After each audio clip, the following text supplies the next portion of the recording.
રાધે રાધે મિત્રો, આજે છે ધનતેરસ. તો મેં વિચાર્યું કે આજે સરસ્વતી માની પણ પૂજા કરવાનું ચાલુ કરી દઈ, એટલે કે વાંચવા બેસી જઈએ. અહીં હું બેંકની તૈયારી કરી રહી છું. હાલમાં મેં હમણાં IBPS ક્લર્ક અને SBI ક્લર્કની એક્ઝામ આપી દીધી છે. તેનું રિઝલ્ટ હજી આવવાનું બાકી છે, એટલે અત્યારે હું RRBP અને RRB ક્લર્કની પ્રિપેરેશન કરી રહી છું, ટાર્ગેટ કરી રહી છું.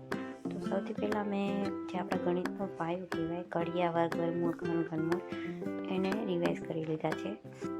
હું એક હાઉસવાઈફ છું, એટલે ઘરનું કામ પૂરું કરી અને તરત જ વાંચવા બેસી જાઉં છું. મારા ડેઇલી બ્લોગ જોવા માટે તમે મને સબસ્ક્રાઈબ કરી લેજો, અને જો મારો બ્લોગ સારો લાગે તો લાઈક કરી દેજો, શેર કરી દેજો, અને મારી જર્નીમાં મારી સાથે જોડાયેલા રહેજો. અહીં મેં કડિયાને બધું રિવાઇઝ કરી લીધા પછી એક ગ્લાસ લીંબુ પાણી પીધું હતું, કે જે મારા બોડીને એનર્જી આપે.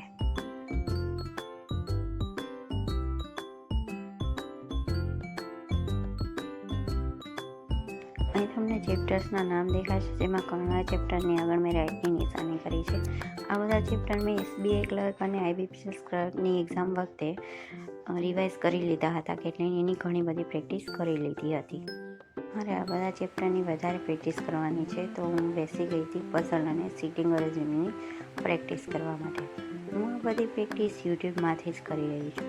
હાલમાં તો મેં કોઈ કોર્સ ખરીદ્યો નથી. જો હું એખાદી પરીક્ષા પાસ કરી લઈશ તો હું કોર્સ ખરીદવાનું વિચારીશ.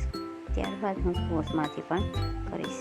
જો કે અત્યારે યુટ્યુબ ઉપર અને ગૂગલ ઉપર ઘણું બધું ફ્રી ઓફ કોસ્ટ મળી જાય છે, તો મેં વિચાર્યું કે પહેલાં હું એમાં એકવાર મને કોન્ફિડન્સ આવી જાય કે હા હું કરી શકીશ, પછી હું કોઈ ક્લાસ લેવાનું વિચારીશ. કેમ કે આની પહેલાં પણ મેં એવી ભૂલ કરેલી છે.